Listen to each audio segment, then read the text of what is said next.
આ ઇલેક્શનમાં પણ મહત્વનો હિસ્સો છે. બ્યુરો રિપોર્ટ, સંદેશ ન્યૂઝ. તો મહિલાઓમાં મતદાનનું પ્રમાણ શા માટે ઓછું છે, આ મુદ્દે ચર્ચાને આગળ વધારીએ. કારણ સ્ત્રીઓને રીઝવવાનો તો ખૂબ પ્રયત્ન થતો હોય છે, પણ મતદાનની અંદર તેઓ કાયમ પાછળ રહી જતી હોય છે. તેની પાછળનું કારણ શું છે કે જ્યારે સ્ત્રી ખભે ખભા મિલાવીને ચાલી રહી છે, છતાં મતદાનમાં કેમ પાછળ છે?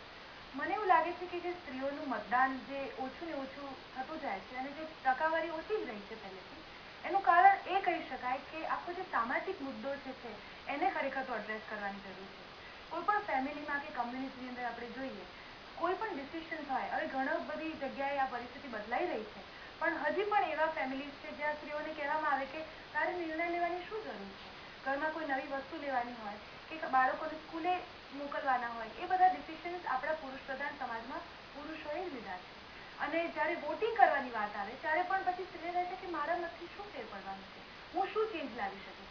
એટલે તે સ્ત્રીઓને ગંભીરતાપૂર્વક લઈએ, એમના નિર્ણયોને ગંભીરતાપૂર્વક લઈએ અને એમને સમાજમાં સરખું સ્થાન આપીએ. મને તો બહુ જ આશા છે કે આ વસ્તુ બદલાઈ રહી છે અને આવનારી સ્ત્રીઓ માટે ચોક્કસ બદલાશે, પણ આ કન્ટિન્યુ કરવાની જરૂર છે. સ્ત્રીઓને સિરિયસલી લેવાની જરૂર છે. વિનોદભાઈ, આપ કેટલા સંમત થાવ છો? અને ખાસ કરીને ભણેલા ગણેલા પરિવારની અંદર પણ આ એક જે રીતે દેખ્યું કે સ્ત્રીઓને તારી જરૂર નથી તારા મંતવ્યની, આ એક વૃત્તિ, એના જે આખો જે સેલ્ફ એસ્ટીમ છે તેને દબાવી દેવાના કારણે શું સ્ત્રીઓ મતદાન કરવા માટે પણ બહાર નથી આવતી? બિલકુલ, યુવતીબેનની વાત સાથે હું સંમત છું, તમારી વાત સાથે પણ સંમત છું કે એક જે પુરુષ પ્રધાન દેશ છે અને એમાં સ્ત્રીઓના નિર્ણયોની પીછેહટ દરેક બાબતોમાં, નાની નાની બાબતોમાં થઈ છે. કે જેમ કે નાની નાની વસ્તુમાં ઘરમાં ખરીદી હોય તો પણ જે સ્ત્રીને શું પૂછવાનું હોય, કાર લેવી છે હું લઈ આવું, બાઇક લેવું છે હું લઈ આવું. તો નાની નાની બાબતોમાં સ્ત્રીઓની જે ભાગીદારી અથવા દીકરીઓની ભાગીદારી એ શરૂઆત થાય તો એનાથી ઘણું મોટું પરિવર્તન આવી શકે અને સ્ત્રીઓ પોતાના નિર્ણય જાતે લઈ શકે. પણ સાથે સાથે એક એ પણ છે કે આજનો યુવા વર્ગ ભણવા લાગ્યો છે, સ્ત્રીઓ પણ ભણવા લાગી છે અને ઘણી બધી સ્ત્રીઓ સારો અભ્યાસ કરીને કદાચ પુરુષોને પણ પાછળ મૂકે એ હદે અમે પ્રગતિ કરી. તો એ સંજોગોમાં કદાચ એ સ્ત્રીઓ પણ મિસાલ બનશે બીજા લોકો માટે. ઇવન એ જે ભણેલા પુરુષો છે એ પણ આજે સમજી શકે છે. આજે ઇન્ટરનેટ અને જે માધ્યમોના યુગમાં પરદેશથી ઘણા બધી ત્યાંની સારી સારી બાબતો પણ લોકો જુએ છે અને ત્યાં પણ સ્ત્રીને કેટલી રીતે હિસ્સેદાર બનાવવામાં આવે છે એ બાબત જાણે છે. તો એ સંજોગોમાં હું માનું છું કે આવનારા દિવસોમાં ચોક્કસ આ પરિવર્તન આવશે અને સ્ત્રીઓને પણ ઘણો રોલ સારો રહેશે આપણા દેશમાં. વીણાબેન, જે વર્કિંગ લેડી છે તે તો પોતાના અસ્તિત્વ માટે, પોતાની મહત્વાકાંક્ષાઓ અને પોતાના મંતવ્યો માટે સ્પષ્ટ છે, પણ ખાસ કરીને જે હાઉસવાઇફ છે, હાઉસ મેકર્સ છે, સવારથી લઈને સાંજ સુધી પોતાના પરિવારની જરૂરિયાતોની પૂર્તિમાં લાગેલી રહે છે. ક્યાંક ને ક્યાંક તેમની પાસે એટલો પણ સમય નથી, બહાર જવું તો દૂરની વસ્તુ છે કે ટીવી પણ ઓન કરીને અત્યારે રાજકીય શું ગતિવિધિ ચાલી રહી છે તેનાથી પણ માહિતગાર ઘણી સ્ત્રીઓ નથી હોતી. શું આ કારણ છે કે યોગ્ય માહિતીનો, યોગ્ય જાણકારીનો અભાવ પ્રવર્તી રહ્યો છે, એટલે સ્ત્રીઓ ક્યાંક ને ક્યાંક મતદાનમાં પાછળ છે? ના, એવું નથી. લગભગ હાઉસવાઈફ હોય છે, સિરિયલો તો જોવામાં ક્યારેય પાછળ નથી પડતી. લગભગ બધી સિરિયલો હાઉસવાઈફ જોતા હોય છે. તો એવી રીતે ઘણી બધી જાણકારી પણ મેળવેલી જ હોય છે, એ લોકોમાં હોય જ છે.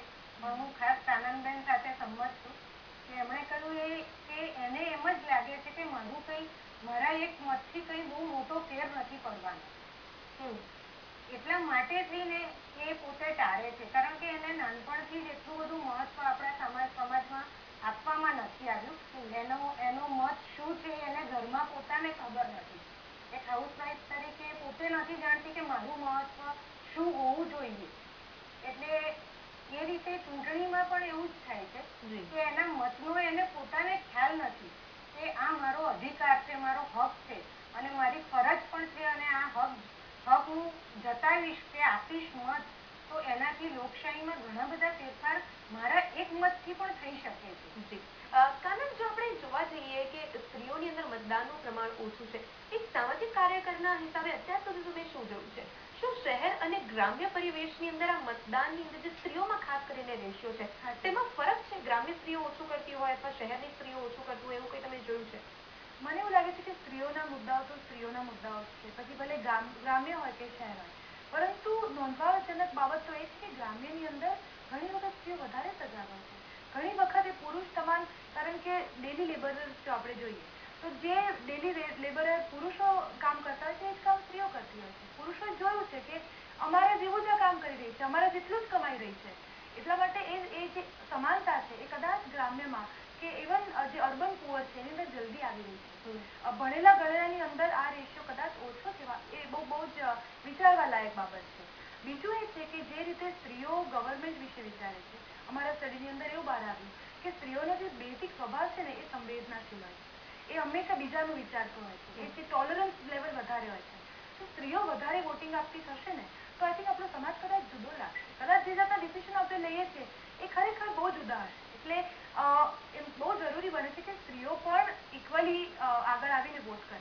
જી વિનુભાઈ, જો આપણે જોઈએ, જો કાનૂનની વાત સાચી છે કે અર્બન પુઅર અને ગામડાના લોકોની અંદર વધુ જાગૃતતા છે કમ્પેરેટિવ કે હાયર મિડલ ક્લાસની અંદર, તો શું સ્ત્રીઓને થોડા વધુ જાગૃત કરવાની જરૂર છે? શું પ્રયત્ન થવા જોઈએ તેમને વોટિંગ માટે બહાર લાવવા?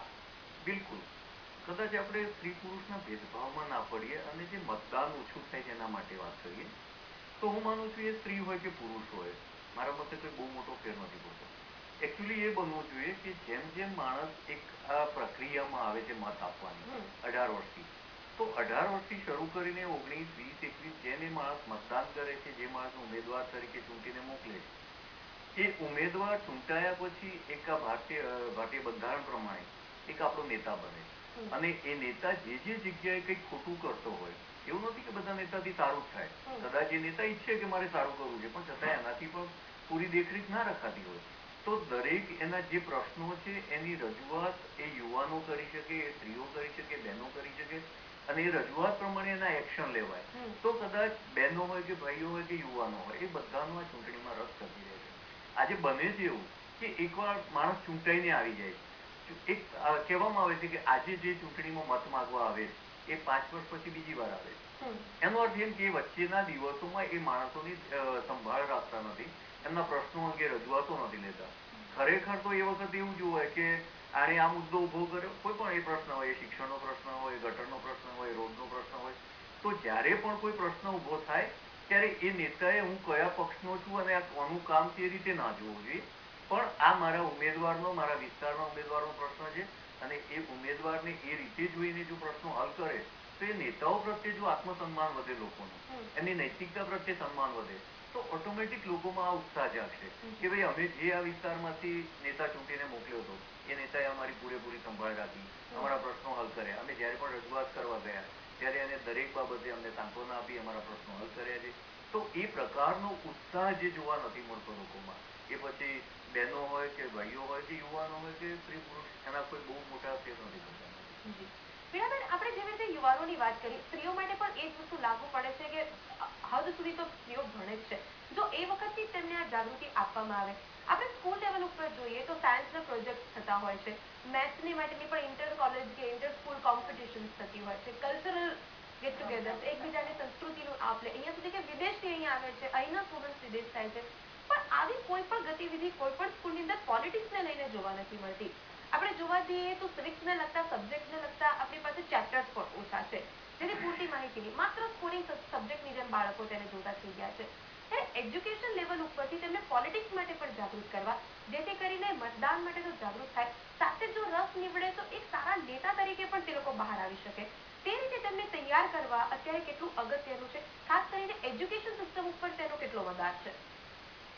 અત્યારે એજ્યુકેશનમાં લગભગ પ્રેક્ટિકલી નોલેજ આપવાનું વધારે ચાલી રહ્યું છે દરેક સંસ્થાઓમાં, તો એમાં આ સિવિક્સ સબ્જેક્ટને જો વધારે રસપ્રદ બનાવાય અને એમને એનું પ્રેક્ટિકલ નોલેજ વધારેમાં વધારે આપવામાં આવે તો ધીમે ધીમે બાળકોમાં એના પ્રત્યેનો રસ કેળવાય અને એ સારી રીતે આ સિવિક્સ વિશેની ફક્ત ગોખણિયું જ્ઞાન નહીં કે ભાઈ માર્ક્સ લાવવા છે આપણે એટલા માટે ફક્ત ભણવું જોઈએ સિવિક્સ અને એ રીતે આપણે ભણી લેવું એ બહુ અગત્યની બાબત નથી, પરંતુ તમે જેમ કહ્યું એ પ્રમાણે એમાં જે ભણે છે એ બાળકોમાંથી પણ કોઈ સારો નેતા બની શકે, એનામાં જો પહેલેથી જ આ સિવિક્સ વિષયનું જ્ઞાન પહેલેથી રસપ્રદ રીતે આપવામાં આવ્યું હોય તો એ વધારે સારો એક નેતા નીવડી શકે. તો આ તમામ મુદ્દે ચર્ચાને આગળ વધારીશું કે સ્ત્રીઓ અને સાથે યુવાનોમાં મતદાનનું પ્રમાણ કેવી રીતે વધારી શકાય. હાલ એક બ્રેક માટે